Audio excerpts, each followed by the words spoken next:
pensiez que les choses allaient un petit peu se calmer maintenant que Lika est enceinte, et bah vous vous trompez lourdement. Avec l'arrivée d'une certaine Safietou, avec le mariage imposé de Aïcha et Bokar qui s'est fait complètement humilier, les épisodes à suivre risquent d'être particulièrement intenses. Abonnez-vous si c'est la première fois que vous passez par ici, je m'appelle Sylvia et sur cette chaîne je fais des revues, des analyses de films et séries afro. Donc si ça vous intéresse, activez la cloche pour ne pas rater la prochaine analyse du goût des sentiments. En ce moment les gars, je suis en train de caler un live avec Lika, l'actrice qui incarne le rôle de Lika. Le live se déroulera sur TikTok, une fois que j'aurai la confirmation avec elle. Donc n'hésitez pas déjà à commencer à poser vos questions dans les commentaires. Qu'est-ce que vous aimeriez savoir concernant la série ou concernant le personnage? N'hésitez pas dans les commentaires et surtout suivez-moi sur TikTok pour être informé de quand aura lieu le live. J'essaie de faire ça un vendredi soir, mais on verra. Ça va dépendre de la disponibilité de tout un chacun, ok? Parlons déjà du triangle amoureux qu'on sent naître là, entre Yerim, Safietou et Lika. Moi qui pensais qu'il y aurait un triangle amoureux que entre Néné, Aïcha et Biram, voilà que ça se complique maintenant entre Lika et Yerim. Safietou, ce personnage tombe vraiment très mal. Elle arrive pile au moment où les sentiments commençaient à naître entre Lika et Yerim. On avançait là, on sentait que la carapace de Yerim commençait à tomber. Et voilà que Safietou va venir bouleverser tout ça. Mais qui est-elle cette Safietou? Qui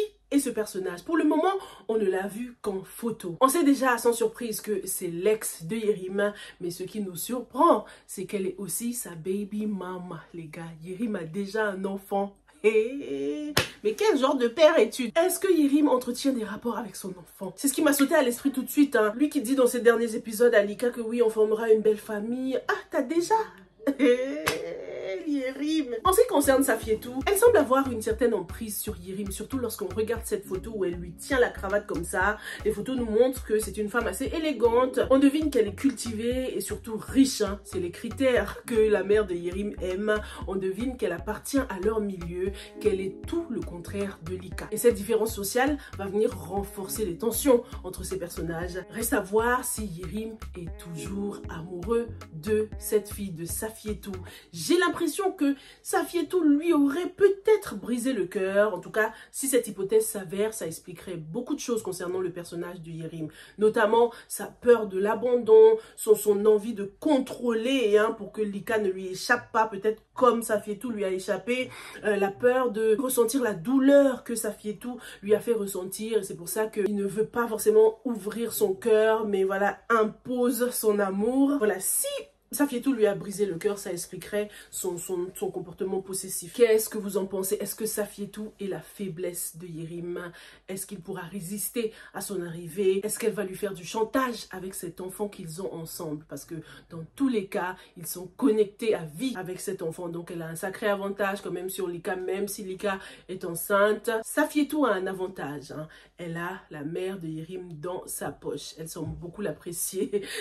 On devine qu'elle doit beaucoup l'écouter, être obéissante envers la maman, respectueuse envers la mère, mais ça ne prend pas. Ce n'est pas pour autant que Yerim la veut comme femme, quoi. On verra bien ce que ce personnage nous réserve. En tout cas, encore une fois, comme d'habitude, la mère de Yerim continue à se mêler des affaires de ses enfants, d'être un peu trop présente dans la vie de son fils. Dans l'épisode où elle avait décidé de partir avec Lika à Dakar, j'ai eu peur, je me suis dit, elle va l'emmener pour aller terminate la grossesse, là, faire un avortement ou un truc comme ça. J'ai eu tellement peur parce qu'elle est capable de tout. Elle a donc découvert que son mari lui cachait des secrets, qu'il avait probablement une maîtresse. Sa réaction est quand même assez étonnante, parce qu'elle n'a pas forcément le cœur brisé. Elle garde toujours cette espèce de sang-froid, quoi. Parlons maintenant de Aïcha. La pauvre Aïcha, elle m'a fait de la peine quand même dans cet épisode. On l'a vu pleurer à chaudes larmes. Heureusement que Assia était là pour elle. Ses parents l'ont donc donnée en mariage encore une fois, sans son consentement, mais cette fois à Amidou, quoi. Bien que la réaction des parents me choque, c'est surtout celle d'Amidou Hamidou qui m'étonne le plus. Malgré son apparence moderne, ça m'étonne beaucoup qu'il accepte cette union forcée quand même. Ça montre une dualité entre modernité et tradition. On aurait pu penser que Hamidou serait celui qui défendrait Aïcha, qui aiderait les parents à changer de mindset un peu. Hein. Mais il a choisi de suivre les normes familiales. Et il nous a vraiment tous déçus. J'avais l'espoir qu'il ramènerait une autre perspective à cette famille, avec son mindset, son esprit assez ouvert. En plus, je pensais que c'était un homme qui aimait relever les défis, qu'il allait tout faire pour conquérir Aïcha de la bonne manière. Hein. Mais là, on voit qu'il choisit de l'obtenir sans se battre. Le père de Yerim lui a donc donné des conseils, lui qui a beaucoup d'expérience, hein, on le devine. Mais les conseils arrivent un peu trop tard, hein, puisque Hamidou a déjà décidé de faire ce qu'il a à faire. Mais ce qui m'intéresse avec cette scène, c'est que j'aurais aimé voir ce papa donner des conseils à son fils Yerim. On les a jamais vu s'asseoir comme ça, entre hommes, d'homme à homme, discuter. J'aimerais voir plus de conversations père-fils entre Yerim et son père. Dans ces 2 épisodes de la semaine, là, j'ai beaucoup admiré la force d'Aïcha, malgré qu'on l'ait vu pleurer, s'effondrer et tout. Je trouve qu'elle a quand même gardé une certaine dignité, surtout pendant la scène du parc, là, lorsqu'elle croise Biram et Néné. C'était un exemple de maturité, je trouve, parce que plutôt que de céder à la jalousie, faire un scandale, parce que quand on aime, on accepte parfois difficilement le fait que la personne qu'on aime, justement, veuille tourner la page. Hein. Aïcha n'a pas fait de scandale. Elle a choisi de respecter la vie privée de Biram. J'ai trouvé ça mature de sa part et ça prouve qu'elle est assez réaliste, hein, dans ce genre de situation-là. Elle accepte qu'il ait tourné la page malgré qu'elle ne puisse pas l'oublier. Néné tente d'empêcher sa sœur de tomber dans le piège des sugar daddy, mais on dirait bien que son propre passé à elle la rattrape déjà. Hein. Je vous le disais dans l'épisode précédent. Est-ce que Néné va pouvoir vraiment tourner la page concernant ses anciennes habitudes? On dirait que ça va passer par sa petite sœur qui, on le devine, prend exemple sur sa grande sœur. Néné ignorait que sa sœur connaissait ses secrets, qu'elle savait qu'elle faisait la sugar baby à Dakar.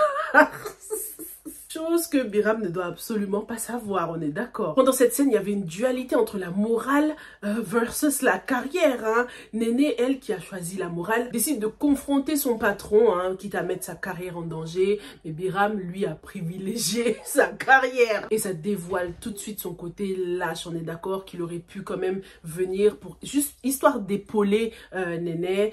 Si ça, c'est pas un red flag, franchement, je sais pas ce que c'est. Hein. Concernant Bokar et Assia, la scène du resto nous confirme. En fait, c'était un reality check. Hein. C'était vraiment un retour à la réalité. Hein. Eux qui sont vraiment dans les nuages quand ils sont ensemble, là, c'était une scène qui nous prouve à quel point il y a un gouffre entre leur monde, à lui et à Assia. Malgré les efforts d'Assia pour essayer de le rassurer, Bokar réalise qu'il sera difficilement accepté dans ce cercle social. Mais Bokar, il ne faut absolument pas te laisser abattre. Hein. Il faut que les moments d'humiliation comme ça soient une source de motivation pour toi, pour te battre. T'en sortir dans la vie, il ne faut absolument pas leur donner raison. Malheureusement, c'est ça la réalité, les gars, on va pas se mentir. On vit dans un monde où l'apparence compte beaucoup. Dès qu'on te voit, l'apparence est la première chose qu'on voit, qu'on juge dès que tu rencontres des inconnus. Donc c'est soit on s'en rend compte et on est réaliste, soit on se fait bouffer tout cru et il va se battre à chaque fois, hein, Bokar. Déjà qu'il a un sale caractère, il va toujours se battre et un jour